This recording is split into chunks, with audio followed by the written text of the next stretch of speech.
भारतीय सेना ने पहली बार एक दिल दहला देने वाला ऑपरेशन किया है। भारतीय सेना 40 घंटों तक हमला करती रही। भारत के मरीन कमांडोज पहली बार ऑपरेशन के लिए आसमान से कूद पड़े। इन कमांडोज ने 3 देशों के नागरिकों को बचाया और 35 समुद्री डाकुओं को दबोचकर भारत ले आए। Bulgarian President Rumen Radev thanked Indian Prime Minister Narendra Modi for the rescue, saying, and I quote, "My sincere gratitude to Prime Minister Narendra Modi for the brave action of Navy rescuing the hijacked Bulgarian ship Rumen." Bulgaria के president ने Twitter पे इसका शुक्रिया अदा किया। सो बल्गारिया के लिए बहुत बड़ा चैलेंज बन गया था जिसको वो एड्रेस नहीं कर सकते थे। हमने कहां कहां जाकर हमारी नेवी ने नहीं बचाया है शिप्स को, या हमने डिस्ट्रेस सिग्नल्स को रिस्पॉन्ड नहीं किया है, और इसके लिए एक बड़ी नेवल फोर्स की जरूरत पड़ती है। और बड़ी नेवल फोर्स के अलावा कैपेबल नेवल फोर्स की जरूरत पड़ती है कि जिसके पास चलाने के लिए तेल हो।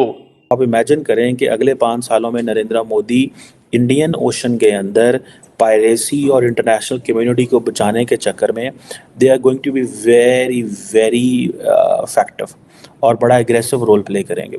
आने वाले वक्त में अगली हुकूमत पीएम मोदी की ही होने वाली है। हम चाहते हैं कि पीएम मोदी ही इंडिया पर हुकूमत करे, और पीएम मोदी ने भी अपनी बहुत सी स्पीचेस में ये कहा है कि अब अगला दौर आने वाला भी मोदी का ही है। हमारे प्रधानमंत्री मोदी जी जब से गए थे पोखरण, पूरे पाकिस्तान में इनमें हड़कंप मच गया है। जब भी भारत का प्रधानमंत्री पोखरण गए हैं तो उसके बाद न्यूक्लियर ब्लास्ट हुआ है। इस पाकिस्तान को इतना टेरराइज कर दीजिए कि वो अपनी टेररिज्म से तौबा करने पर मजबूर हो जाए। पाकिस्तानियों को डराना बहुत आसान है। आप सिर्फ ये बोल दीजिए कि हिंदू जो है ना, हिंदू वो बड़ा चालाक है, वो बड़ा एग्रेसिव है, वो तुम्हें खा जाएगा। अच्छा, पाकिस्तानी डर जाते हैं, इनका गला सूख जाता है, बोला हाँ दो ये भी गिरवी रखो, ये भी गिरवी रखो।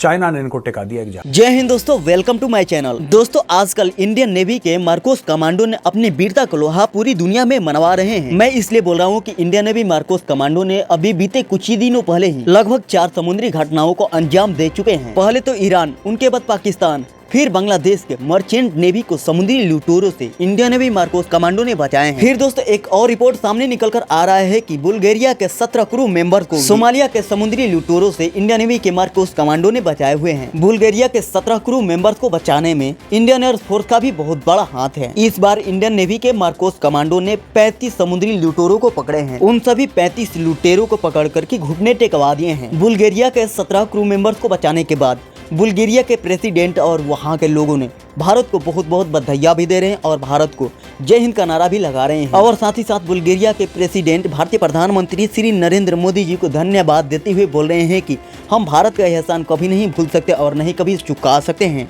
भारत की नेवी ने तकरीबन 7 एक बल्गारियन नेशनल्स को सेव किया है, और वो सेव अभी करना इंटरनेशनल वाटर्स के अंदर, जहाँ पे जो सोमाली पायरेट्स हैं वो तकरीबन 35 की तादाद में थे, उनको सरेंडर करवाया।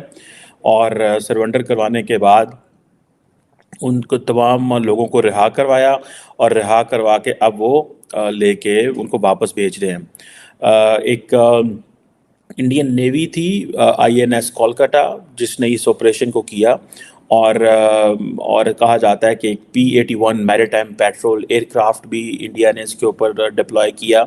और INS कोलकाता एंड INS सुभाद्रा जो हैं, जो कि ये, और उनके साथ साथ अनमैन्ड एरियल व्हीकल्स भी थे। सो इट मीन्स कि ये बहुत बड़ी एक्सरसाइज की, और इंडियन एयरफोर्स के जो जिसे वो कहते हैं ना C-17 एयरक्राफ्ट हैं, उन्होंने प्रिसाइज एयर ड्रॉप किया 2 शिप्स को along side Indian navy Marcos, जो कि अरेबियन सी में ऑपरेट कर रही थी। और इसका जो एंटी पायरेसी ऑपरेशन था, इसका नाम था ऑपरेशन सनकाप, और ये 40 आवर्स का एक रेस्क्यू ऑपरेशन था, बड़ा लंबा था। और कहा जाता है कि इंडियन जो INS कोलकाता है उसने एक पायरेट को उनको इंटरसेप्ट किया, और ये जो MV रूइन जो कि बल्गारियन शिप थी, जो कि अंडर अटैक थी, और ये इंडियन कोस्ट से 2600 किलोमीटर दूर थी।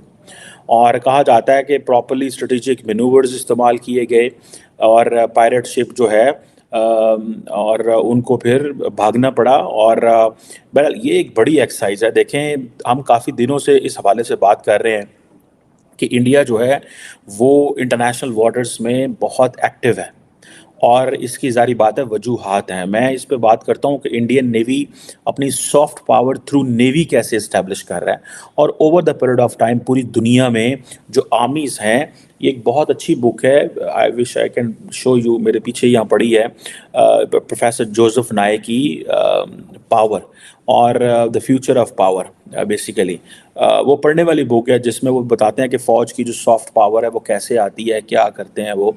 बहरहाल ये जो INS कोलकाता जो कि मिशन डिप्लॉय किया गया था अरेबियन सी के अंदर, इसमें ये आप देखें कि सोमाली पायरेट्स बहुत बड़ा चैलेंज है फॉर एवरीवन और कहा जा रहा है कि इंडियन नेवी जो है वो जो MV रूइन जिसको सोमाली पायरेट्स ने पकड़ा था उसको काफ़ी देर से वॉच कर रहे थे और ये एक सोकोट्रा आइलैंड है यमन का, जिसे वो कहते हैं ना कि, और फिर इन्होंने वो पहले वॉच कर रहे थे फिर, और ये जो शिप थी ये सोमाली पायरेट्स वो जो यमनी आइलैंड है सोकोत्रा उसके 380 नॉटिकल माइल्स पे थी और फिर उन्होंने एक इंजर्ड बल्गारियन को रिलीज़ किया, इंडियन नेवी ने उनको प्रेशराइज किया और अब बाद में फिर इंडिया ने उनके जो MV रोवन को भी ले लिया, क्रू मेंबर्स को भी ले लिया और उनको भी पकड़ लिया। सो ये एक जिसके ऊपर जो बल्गारिया की जो फॉरेन मिनिस्ट्री है